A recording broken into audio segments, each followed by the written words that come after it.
Hello students, accounts की पिछली class में मैंने आपको बताया था कि अगर हमें जर्नल एंट्रीज करनी है एसेट्स की तो वो हम कैसे करेंगे। अब उसी सीरीज में आज ये क्लास हम कंटिन्यू करेंगे। पिछली क्लासेस में हमने एसेट्स तो पहले से ही पढ़ लिया है। आज का टॉपिक बेस्ड है एक्सपेंस पे, यानी आज की इस क्लास में हम लोग जानने वाले हैं एक्सपेंसेस क्या है। आज की अगर आप ये क्लास पूरी की पूरी लास्ट तक देखेंगे तो आई प्रॉमिस टू यू आपको एक्सपेंसेस समझने में बहुत आसानी होगी। हमें रट्टा नहीं मारना है, रट्टाफिकेशन नहीं होगा। अगर आप एक्सपेंसेस का कॉन्सेप्ट समझ लेंगे, आई प्रॉमिस टू यू आपको एक्सपेंसेस और कंप्यूटर अकाउंटिंग बहुत ही आसान लगेगी। तो सबसे पहले मैं कुछ चीजें आपको क्लियर कर देता हूं। यहाँ पर एक एग्जांपल के तौर पर मैं बता रहा हूं, इतना समझ लीजिए। एग्जांपल है बस ये कि मैंने 1 जनवरी 2020 को एएस ग्रुप नाम की एक कंपनी स्टार्ट करी। ठीक है, 1 जनवरी 2020 को मैंने एएस ग्रुप नाम की कंपनी स्टार्ट करी, जिसके लिए मैंने 2 एम्प्लॉयज रखे।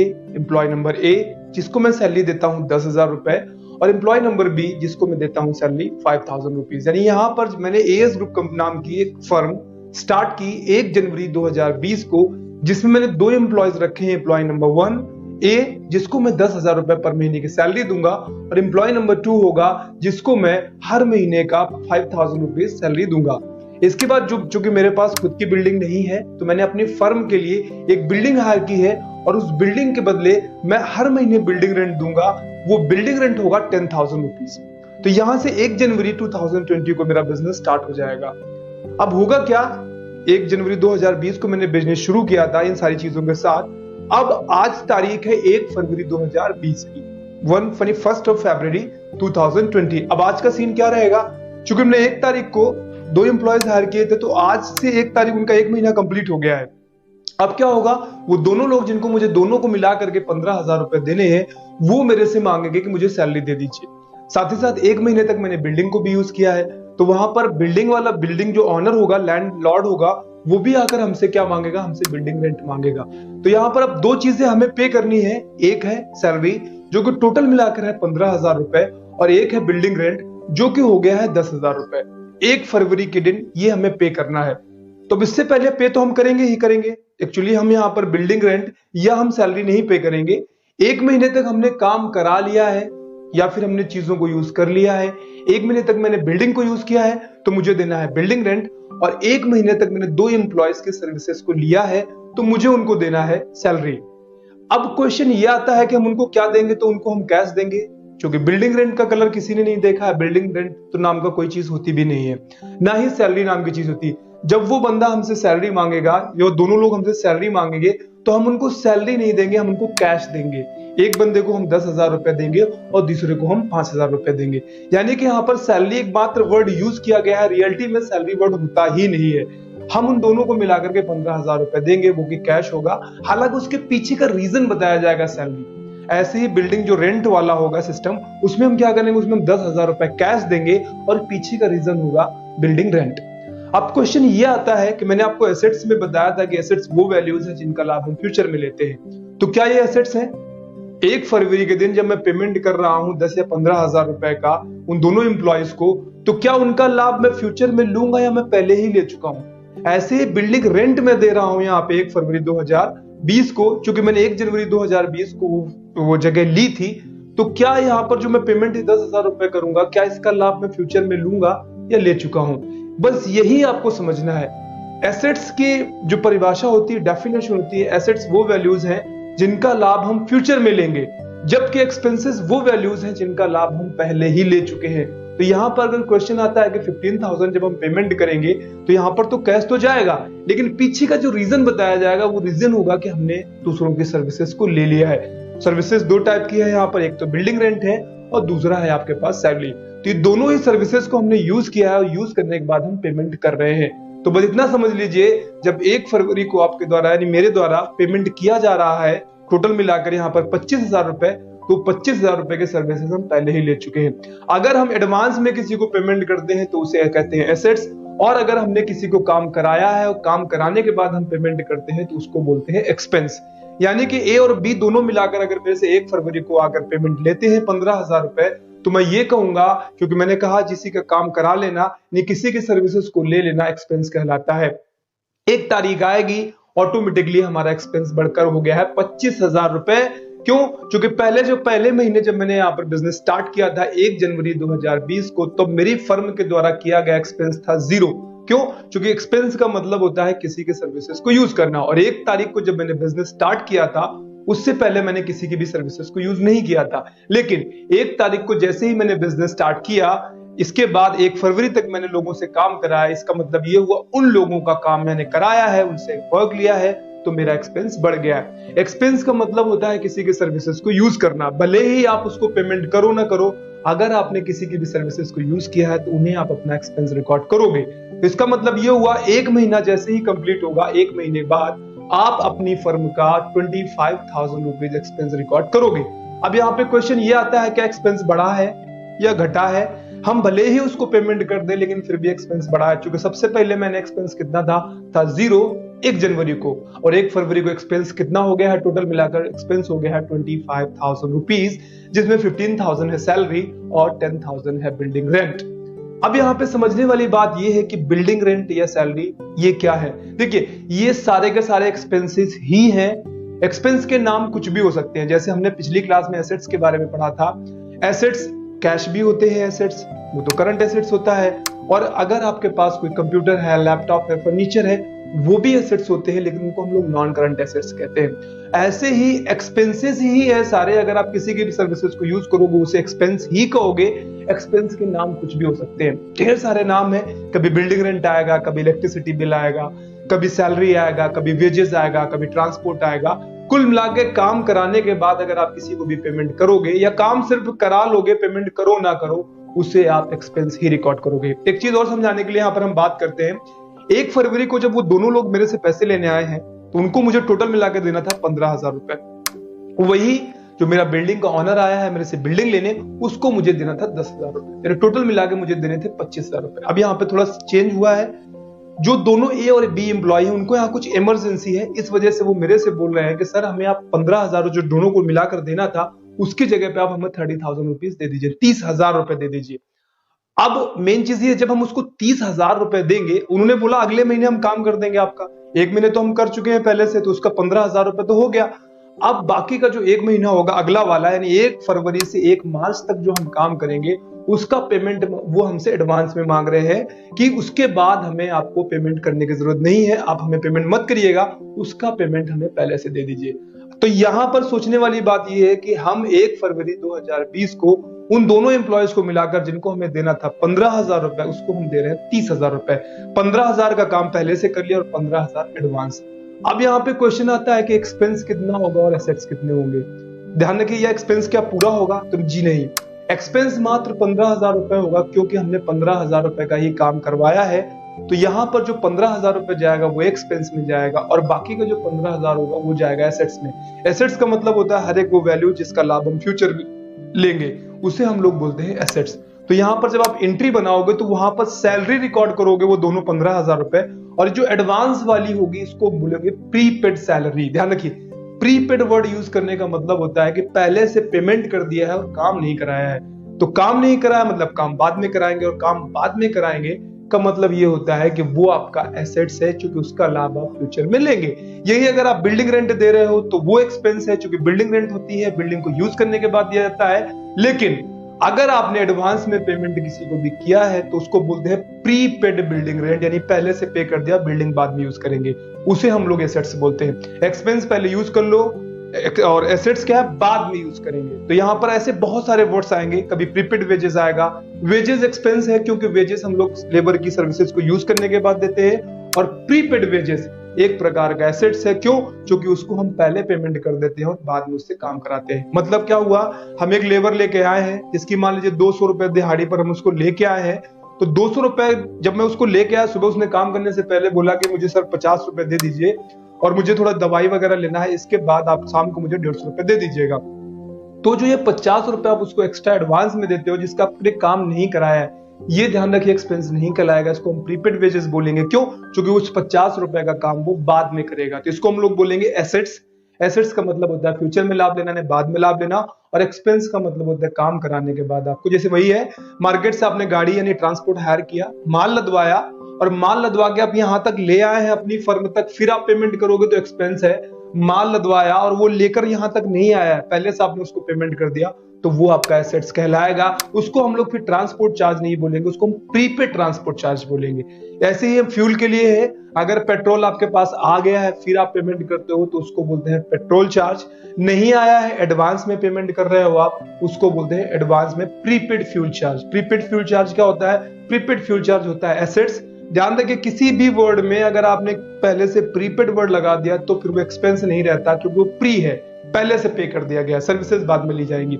जैसे प्रीपेड रिचार्ज होता है, अभी जनरली क्या होता है, हम लोग पहले रिचार्ज कराते हैं फिर हमें टॉक टाइम मिलता है, बाद में यूज करते हैं। तो ध्यान रखिए सिर्फ रिचार्ज, जो ब्रॉडबैंड कनेक्शंस में जो पुराने कनेक्शंस थे जिसमें क्या होता था, पोस्टपेड कनेक्शंस में अगर आप 1 महीने सर्विसेज को यूज करिए और यूज करने के बाद पेमेंट करिए तो वो एक्सपेंस होता है। और आजकल जो चलता है हम लोग प्रीपेड कनेक्शन यूज करते हैं, वो सारे के सारे एसेट्स हैं जो कि पहले आप रिचार्ज करा लेते हो, आपके मोबाइल में वो वैल्यू मिल जाती है, फिर बाद में आप उसको यूज करते रहते हो अगले 2-3 महीने तक। तो हम श्योर चीजें समझ आ रही होंगी, एक्सपेंस और एसेट्स में क्या फर्क है वो आपको समझ आ रहा होगा।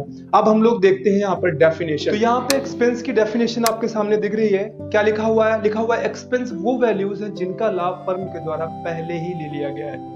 एक्सपेंस वो वैल्यूज है जिनका लाभ फर्म के द्वारा पहले ही ले लिया गया है, इसे भविष्य में लाभ नहीं मिलेगा। जबकि एसेट्स में क्या था? एसेट्स वो वैल्यूज थी जिनका लाभ फ्यूचर में मिलता, यहाँ पर एक्सपेंस में पहले से ही लाभ ले लिया। एग्जांपल आपको दे रहा है, बता रहा है सैलरी क्या है, सैलरी आपकी एक्सपेंस है। क्यों? काम कराने के बाद हम एम्प्लॉयज को सैलरी देते हैं। बिल्डिंग रेंट क्या है? बिल्डिंग रेंट भी एक्सपेंस है। क्यों? क्योंकि हमने बिल्डिंग यूज कर ली है उसके बाद उसको दे रहे हैं, तो हम लोग बोलते हैं बिल्डिंग रेंट क्या है? एक्सपेंस है। इलेक्ट्रिसिटी बिल, महीने भर बिजली चलती है, मीटर चार्ज देखते हैं, उसके बाद पेमेंट करते हैं, तो इलेक्ट्रिसिटी बिल क्या है? इलेक्ट्रिसिटी बिल भी आपका एक्सपेंस है। ऑफिस एक्सपेंस है, महीने भर जो भी खाया पिया गया, जो भी जिस तरीके यूज किया गया वो क्या है? वो भी आपका एक्सपेंस है। वेजेस, लेबर से काम कराया उसको पेमेंट किया, वो भी क्या है? वो भी एक्सपेंस है। रिपेयरिंग चार्ज, आपने कोई सामान कोई मशीन रिपेयर कराई है उसके बाद पेमेंट किया, तो वो भी आपका कहलाएगा एक्सपेंस। यहाँ पर हीटिंग चार्ज है, हीटिंग का मतलब है जब मशीन चलती है तो मशीन चलते समय कई बार क्या होता है, रॉ मटेरियल गलता है, तो रॉ मटेरियल गल जाता है तो क्वांटिटी घट जाती है। कई बार मान लीजिए 1 किलो माल डाला तो मे बी 900 ग्राम या 950 ग्राम, तो 50 ग्राम यहाँ पे निकल जाता है, वो हीटिंग चार्ज है, तो वो भी एक्सपेंस में आ जाएगा आपका। डेकोरेशन चार्ज, दिवाली दशहरा में हम लोग अपनी फर्म में सजावट करवाते हैं, सजावट करने के बाद अगर हम पेमेंट करते हैं तो वो भी आपका एक्सपेंस ही कहलाएगा। तो ये सारे हो गए आपके एक्सपेंसेस। अब बात आती है कि एक्सपेंसेस होते कितने प्रकार के हैं। इनको बेहतरी से समझाने के लिए मैं आपको एक छोटी सी स्टोरी टाइप में समझाता हूं, उसको आप समझ लीजिएगा। एक्सपेंसेस कितने प्रकार के होते हैं, इनको आपको रट्टाफिकेशन नहीं करना है। जैसे जनरली मैंने देखा है लोगों को रट्टाई करते हुए कि वेजेस डायरेक्ट एक्सपेंस है और सैलरी इनडायरेक्ट एक्सपेंस है, इलेक्ट्रिसिटी बिल इनडायरेक्ट एक्सपेंस है, कैरियर चार्ज डायरेक्ट एक्सपेंस है। आपको रट्टाफिकेशन नहीं करना है, मैं सिंपल सी आपको एक स्टोरी टाइप में क्रिएट कर रहा हूँ। आप उस कॉन्सेप्ट को समझ जाएंगे तो आपको कभी याद नहीं करना पड़ेगा, ना ही आपको अंडर ग्रुप्स को याद करना पड़ेगा। आप इस चीज को समझेंगे तो आप इजीली डायरेक्ट एक्सपेंस और इनडायरेक्ट एक्सपेंस को समझ पाएंगे। तो देखिए सीन क्या है, बिजनेस जब भी, जैसे मैं सपोज बिजनेस करना स्टार्ट कर रहा हूं, तो बिजनेस स्टार्ट करने के लिए मेरे पास 2 ऑप्शंस होंगे। एक वो कि मैं मना बनाया माल मार्केट से खरीद के लाऊं और उसको मैं बेच दूं। कहते हैं व्यापार 2 प्रकार से किया जाता है, फिनिश्ड गुड्स में और रॉ मटेरियल में। फिनिश्ड गुड्स का मतलब ये है कि मैं मार्केट से बना बनाया माल लाऊं और उसका थोड़ा सा अपना मार्जिन सेट करूं और उसको मैं बेच दूं, थोड़ा प्रॉफिट सेट करके उसको बेच दूं। दूसरा क्या होगा, मैं अलग अलग रॉ मटेरियल परचेज करके लाऊं। जैसे मैं कार का व्यापार करना चाहता हूं तो मैं स्टेपनी, टायर या अलग अलग चीजों को परचेज करूं, फिर अपनी फैक्ट्री में उनको असेंबल कराऊं और बाद में उनको बेचूं। तो यहाँ पे 2 प्रकार के बिजनेसेस हैं, 2 प्रकार के गुड्स हैं। गुड्स आगे चैप्टर आएगा तो पूरा का पूरा गुड्स पे हम बातें करेंगे, बट नॉर्मली बस इतना मैं आपको बता रहा हूँ कि आपके पास 2 ऑप्शंस हैं। अगर आप दोनों ऑप्शंस में से कोई भी चूज कर लीजिए अगर आपको बिजनेस करना है। एक है बना बनाया मार्केट से माल लाइए, उसको मार्जिन सेट करके बेच दीजिए। दूसरा है आप अलग अलग माल परचेज करिए, फिर उसका प्रोडक्शन कराइए, फिनिश गुड्स में कन्वर्ट करिए, फिर उसको सेल करिए। तो यहाँ पर मैं आपको बता रहा हूँ, मैंने डिसाइड किया कि मैं रॉ मटेरियल परचेज करूंगा, उससे मैन्युफैक्चरिंग करवाऊंगा, उसको बाद में मैं सेल करूंगा। अब मैं जिस जगह पे अपना बिजनेस स्टार्ट कर रहा हूं, मुझे उस जगह के बारे में कुछ ज्यादा जानकारी नहीं है। अब मुझे करना क्या है, मुझे सबसे पहला काम ये करना है कि मुझे रॉ मटेरियल मार्केट से परचेज करना है। जब मैं रॉ मटेरियल परचेज करूंगा तभी मैं उसका प्रोडक्शन करवाऊंगा, तभी उसकी सेल होगी। तो जब मैं मार्केट से रॉ मटेरियल परचेज करूंगा, चूंकि मुझे इसके मार्केट की जानकारी है नहीं, तो मैं करूंगा क्या, मैं किसी एजेंट को पकड़ूंगा और उस एजेंट की हेल्प से मैं रॉ मटेरियल मार्केट से परचेज करूंगा। तो बिजनेस स्टार्ट करने के लिए मैंने एक एजेंट को पकड़ा, मैं मार्केट गया, मार्केट में उसने मुझे अच्छा अच्छा गुड्स दिखाया कि ये मिल जाएगा आपको, और मैंने उस गुड्स को परचेज किया। तो जब मैंने उस गुड्स को परचेज किया तो चूंकि वो जो मेरे साथ एजेंट गया था वो इसी पर्पज से गया था कि मैं वो कमीशन पे था। अब क्या हुआ, जब मैंने गुड्स को परचेज किया, परचेज करने के बाद मैंने क्या किया, उसको वहां पे कुछ उसका दिया, जो भी उसका कमीशन था वो मैंने वहां पे उसको पेमेंट किया। तो ध्यान रखिए, पहले गुड्स खरीदा फिर हमने उसको पेमेंट किया। क्या हुआ, एक्सपेंस हुआ। क्यों? क्योंकि उसकी सर्विसेज थी कि वो हमें माल दिलाए, और माल उसने हमें दिलाया, उसके बाद हमने उसको पेमेंट किया। तो ये क्या हुआ, ये हुआ एक्सपेंस। तो यानी कि अगर क्वेश्चन ये आता है कि कमीशन ऑन परचेज क्या है, तो ये एक्सपेंस है। अब डायरेक्ट इनडायरेक्ट की बात हम बाद में करेंगे, पहले आप चीजों को समझ जाइए। तो यहाँ पे एक एक्सपेंस कर लिया हमने, क्या किया, हमने किसी की सर्विसेज को यूज किया और माल को परचेज किया। माल को परचेज करने के बाद हमने उस गाड़ी में माल को लदवाया।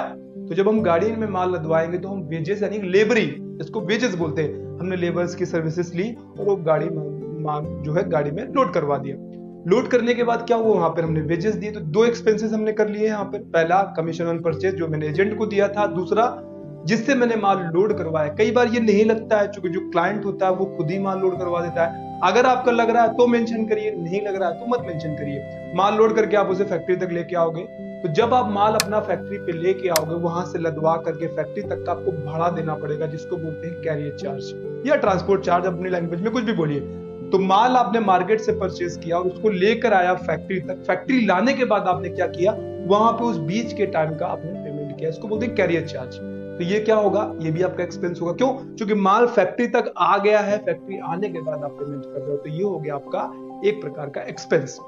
अब क्या होगा, अब फैक्ट्री में मेरे ढेर सारे एक्सपेंसेस होंगे, जैसे कि फैक्ट्री में ढेर सारे वर्कर्स काम करेंगे, ढेर सारे तो अब एम्प्लॉयज भी काम करेंगे। तो जब मेरे फैक्ट्री में ढेर सारे एम्प्लॉयज काम करेंगे तो मुझे उनको देनी पड़ेगी सैलरी। ऐसे ही जब मेरे फैक्ट्री में ढेर सारे लेबर भी हैं, तो उन लेबरों को मुझे क्या देना पड़ता है, उन लेबर्स को भी मुझे वेजेस यानी कि लेबरी देनी पड़ती है। लेबरी को बोलते हैं वेजेस। वेजेस होगा। इसके बाद क्या होगा, चूंकि मेरी फैक्ट्री है तो फैक्ट्री में क्या है कि बिजली भी आती है, इलेक्ट्रिसिटी आती है। तो अब हर महीने क्या होगा, मुझे लेबरों को लेबरी देनी पड़ेगी, बिजली का बिल देना पड़ेगा, इलेक्ट्रिसिटी बिल देना पड़ेगा। फिर क्या होगा, मुझे बिल्डिंग का अपने, क्योंकि वो जो यहाँ पे मेरी फैक्ट्री लगी है वो मेरी खुद की जमीन नहीं है, मेरी खुद की बिल्डिंग नहीं है, तो मुझे उसका बिल्डिंग रेंट देना पड़ेगा। ये महीने के बाद होगा, ठीक है। इसके बाद मैंने अगर इंश्योरेंस करा है तो मुझे इंश्योरेंस चार्ज देना पड़ेगा, और भी ढेर सारी चीजें हैं, रिपेयरिंग चार्ज है, मेंटेनेंस चार्ज है। तो जब फैक्ट्री में मैन्युफैक्चरिंग होगी तो ये सारे हमें एक्सपेंसेस देने पड़ेंगे।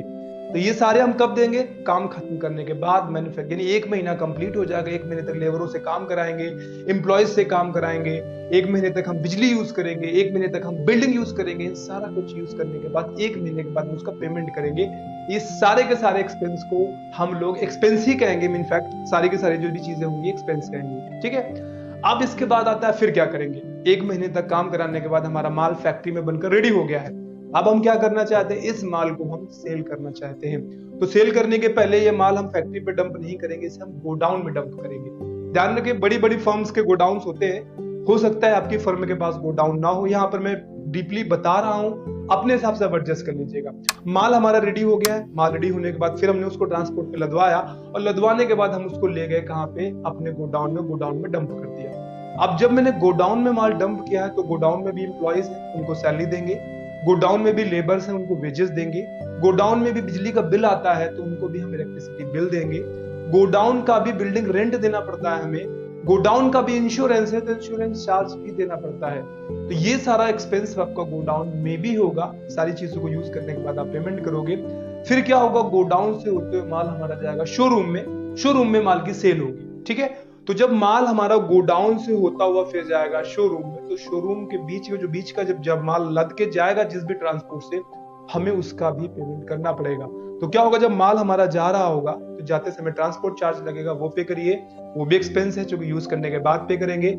फिर इसके बाद जब शोरूम पहुंच जाएगा तो शोरूम में भी सैलरी देनी पड़ेगी, जो एम्प्लॉयज होंगे, शोरूम में भी वेजेस देना पड़ेगा, कुछ लेबर होंगे, शोरूम का भी आपको इलेक्ट्रिसिटी बिल देना पड़ेगा, शोरूम का भी आपको बिल्डिंग रेंट देना पड़ेगा अगर आपका खुद का नहीं है तो, शोरूम में भी अगर आपने इंश्योरेंस करा है तो इंश्योरेंस चार्ज देना पड़ेगा, शोरूम में भी आपकी ये सारी चीजें हुएंगी जितना भी आप वहां पे यूज करोगे, ठीक है, और आपका माल सेल होना स्टार्ट हो जाएगा।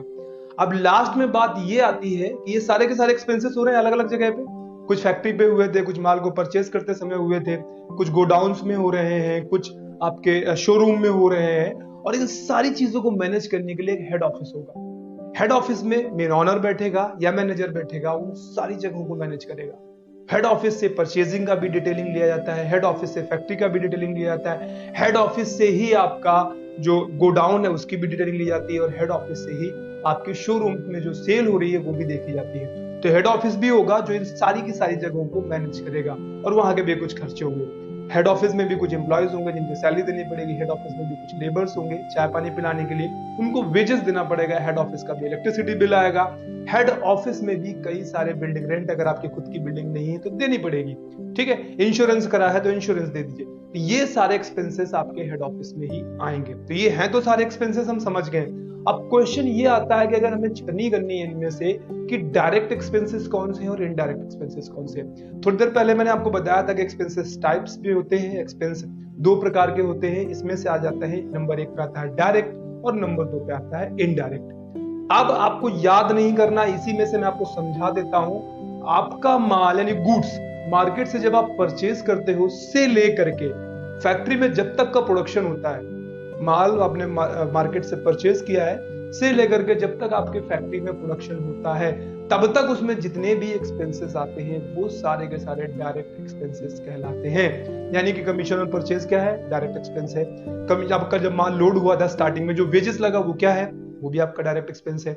माल आप लाद कर अपनी फर्म तक लेके आए हो तो वो क्या है? वो भी आपका डायरेक्ट एक्सपेंस है। ट्रांसपोर्ट चार्ज क्या है? वो डायरेक्ट एक्सपेंस है। इसके बाद फैक्ट्री में आ गया, सैलरी दे रहे हैं, डायरेक्ट एक्सपेंस है। मैंने कहा माल प्रोडक्शन के बाद तक का वेजेस क्या है? वो भी डायरेक्ट एक्सपेंस है। फैक्ट्री के भी सारे खर्चे डायरेक्ट एक्सपेंसेस में ही आएंगे। अब इसके बाद क्या हुआ? माल बन गया, अब गोडाउन जाएगा, तो माल जैसे फैक्ट्री से बाहर निकलेगा उसके बाद जितने भी खर्चे आएंगे वो सारे के सारे डायरेक्ट एक्सपेंस में कहलाएंगे। यानी माल अगर आपके फैक्ट्री से लद करके जा रहा है गोडाउन, तो फिर जो ट्रांसपोर्ट चार्ज होगा वो इनडायरेक्ट कहलाएगा। पहले वाला डायरेक्ट और बाद वाला इनडायरेक्ट। इसके बाद अगर वो कहीं पे भी जाए, माल फैक्ट्री से निकल गया, इसके बाद जितने भी एक्सपेंसेस आएंगे वो सारे के सारे इनडायरेक्ट कहलाएंगे। गोडाउन पे लगने वाला इलेक्ट्रिसिटी बिल क्या होता है? वो इनडायरेक्ट एक्सपेंस है, जबकि फैक्ट्री पे लगने वाला इलेक्ट्रिसिटी बिल वो डायरेक्ट एक्सपेंस है। ऐसे ही गोडाउन पे लगने वाला जो वेजेस है वो इनडायरेक्ट एक्सपेंस है, लेकिन फैक्ट्री पे लगने वाला वेजेस क्या है? वो डायरेक्ट एक्सपेंस है। ऐसे ही गोडाउन पे जाने वाला बिल्डिंग रेंट क्या है? इनडायरेक्ट एक्सपेंस है, जबकि फैक्ट्री में जाने वाला बिल्डिंग रेंट क्या है? वो डायरेक्ट एक्सपेंस है। उसके बाद चाहे शोरूम में जाए, कहीं पे भी जाता है, ये जितने भी एक्सपेंसेस होंगे आपके फैक्ट्री से बाहर निकलने के बाद वो सारे के सारे इनडायरेक्ट एक्सपेंसेस कहलाएंगे। फैक्ट्री तक का जितना भी एक्सपेंस है वो सारा का सारा डायरेक्ट एक्सपेंस कहलाएगा। अब क्वेश्चन ये आता है कि कई बार नहीं दिया होता है। अगर क्वेश्चन में दिया हुआ है कि सैलरी ऑफ फैक्ट्री, तो आप इजीली बता दोगे कि सर ये डायरेक्ट एक्सपेंस है, क्योंकि फैक्ट्री का है। अगर दिया हुआ है कि बिल्डिंग रेंट ऑफ फैक्ट्री, तो आप इसे इजीली बता सकते हो डायरेक्ट एक्सपेंस है। क्यों? क्योंकि फैक्ट्री का है, इस वजह से। लेकिन अगर वहां पे बता रहा है कि द सैलरी ऑफ गोडाउन या salary of head office, salary of showroom, तो ये सारे इनडायरेक्ट में आएंगे। क्यों? क्योंकि जो वॉल मैंने बीच में क्रिएट किया है, इस वॉल को पार कर गया है। इसके बाद के जितने भी एक्सपेंसेस हैं वो सारे के सारे आपके इनडायरेक्ट एक्सपेंस कहलाएंगे। अब यहाँ पर क्वेश्चन ये आता है, कई बार नहीं दिया होता है क्वेश्चन में कि वो कहाँ का है। सिर्फ दिया होगा सैलरी, या सिर्फ दिया है ट्रांसपोर्ट चार्ज, या सिर्फ दिया है बिल्डिंग रेंट। अब हम कैसे अनुमान लगाएं? हमें डायरेक्ट इनडायरेक्ट में से छटनी करनी है। वहां पे सिर्फ लिखा हुआ फर्म पेड सैलरी 20,000 रुपीज। अब हमें ये सोचना है कि सैलरी तो दिया है कि 20,000 रुपए सैलरी फर्म ने पे की है, लेकिन ये जो सैलरी पे की है ये डायरेक्ट है या इनडायरेक्ट है? कहाँ की है ये सैलरी? ऐसे क्वेश्चंस में क्या करेंगे जहां पे हमें पता नहीं होगा कि वो सैलरी कहाँ की है। ऐसे क्वेश्चंस में हम क्या करेंगे जहां पे हमें पता नहीं होगा कि ये बिल्डिंग रेंट दिया गया है, कहाँ की हमें पता नहीं है, तो कैसे उसमें हम मार्क करेंगे डायरेक्ट है या इनडायरेक्ट है। ऐसे में हम क्या करेंगे जहां पर ये तो दिया है कि हम इलेक्ट्रिसिटी बिल पे कर रहे हैं, लेकिन ये नहीं दिया है कहाँ का पे कर रहे हैं, फिर हम कैसे बताएंगे ये डायरेक्ट है या इनडायरेक्ट है। तो इसका कॉन्सेप्ट सिंपल से समझ लीजिए। फिर हमें दिमाग का यूज करना है। दिमाग का यूज कैसे? देखिए, जो बड़ी फर्म्स होती हैं वो क्या करती हैं, जब मार्केट से माल परचेज करवाती हैं तो वो अपना ट्रांसपोर्ट यूज नहीं करती। क्यों? क्योंकि जब मार्केट से माल आएगा तो जब फैक्ट्री तक बीच में आएगा, उस बीच की उनको श्योरिटी चाहिए होती है कि माल सेफली आ जाए।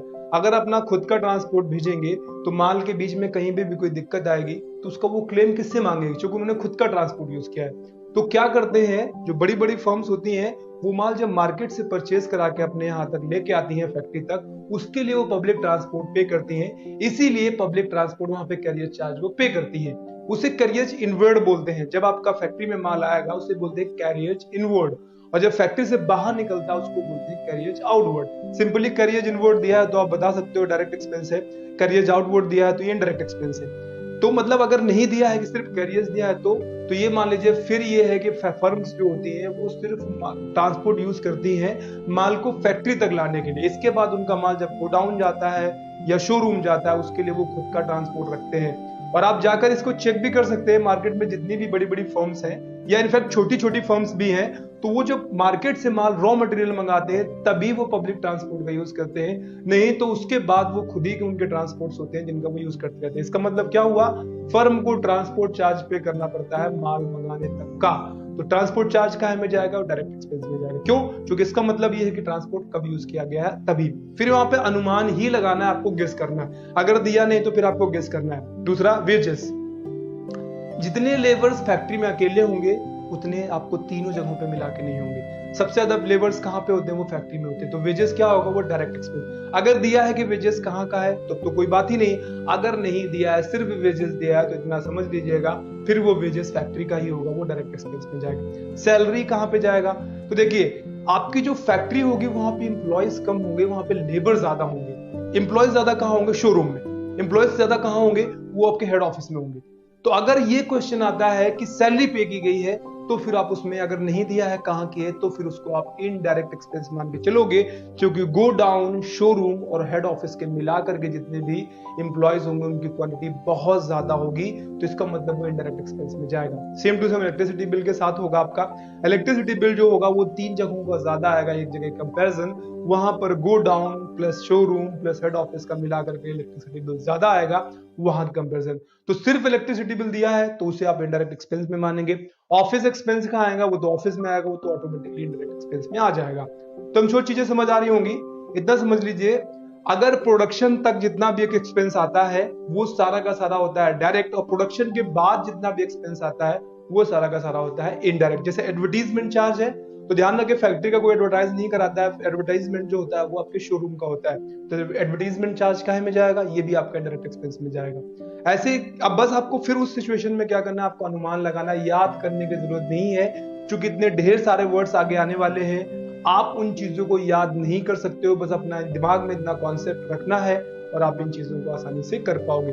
तो हम श्योर समझ गए हो, 2 ही है, एक है डायरेक्ट और दूसरा है इनडायरेक्ट एक्सपेंस। अब इनकी डेफिनेशंस हम लोग देख लेते हैं। तो अब बात करते हैं एक्सपेंसेस कितने प्रकार के होंगे। तो एक्सपेंस 2 प्रकार के हो गए आपके, डायरेक्ट और इनडायरेक्ट। मैंने दोनों की डेफिनेशंस आपको बता दी हैं कि डायरेक्ट एक्सपेंसेस क्या होते हैं और इनडायरेक्ट एक्सपेंसेस क्या होते हैं, फिर भी हम लिख लेंगे। उससे पहले हम आपको बता देते हैं डायरेक्ट एक्सपेंसेस भी 2 प्रकार के होते हैं, एक होता है नेचुरल डायरेक्ट एक्सपेंस और दूसरा होता है नॉन नेचुरल डायरेक्ट एक्सपेंस। यानी दो डायरेक्ट एक्सपेंसेस भी 2 प्रकार के हैं, एक है नेचुरल डायरेक्ट एक्सपेंस और दूसरा है नॉन नेचुरल डायरेक्ट एक्सपेंस। और दूसरा एक्सपेंस का पार्ट क्या था, वो था आपका इनडायरेक्ट एक्सपेंसेस। परिभाषा देखते हैं सबसे पहले हम डायरेक्ट एक्सपेंस की। तो डायरेक्ट एक्सपेंस की परिभाषा है वो एक्सपेंसेस जो गुड्स के तैयार होने से पहले से लेकर के तैयार होने के दौरान फैक्ट्री के किए जाते हैं। यानी वो एक्सपेंसेस जो गुड्स के तैयार होने से पहले से लेकर के माल के तैयार होने तक, यानी फैक्ट्री के अंदर जितने भी एक्सपेंसेस किए जाते हैं उनको डायरेक्ट एक्सपेंस कहा जाता है। एग्जांपल में समझ लीजिए commission on given on purchase, जितना भी परचेज करते समय कमीशन दिया गया है वो आपका डायरेक्ट एक्सपेंस है। ट्रांसपोर्ट चार्ज डायरेक्ट एक्सपेंस है, वेजेस डायरेक्ट एक्सपेंस है। बिल्डिंग रेंट ऑफ फैक्ट्री, ध्यान रखिए building rent of factory direct expense है।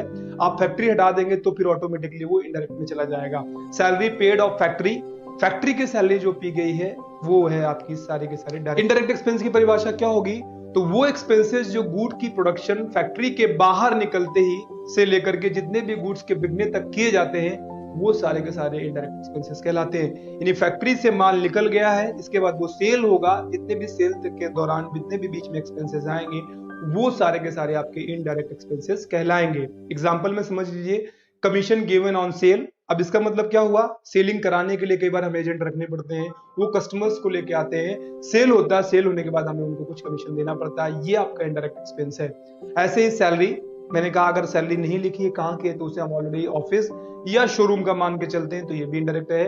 Building rent, electricity bill, office expenses, advertisement charges, decoration charges, ये सारे के सारे आपके डायरेक्ट एक्सपेंसेस हैं। अगर इनके पीछे नहीं लिखा हुआ है कि ये कहाँ का, तो आई एम श्योर चीजें समझ आ गई होंगी। आज का ये पूरा का पूरी क्लास, आज का ये पूरा का पूरा वीडियो बेस्ड था एक्सपेंसेस पे। लास्ट में आपको इसका रूल बता देता हूँ। पिछली क्लास में हमने जनरल एंट्रीज देखी थी।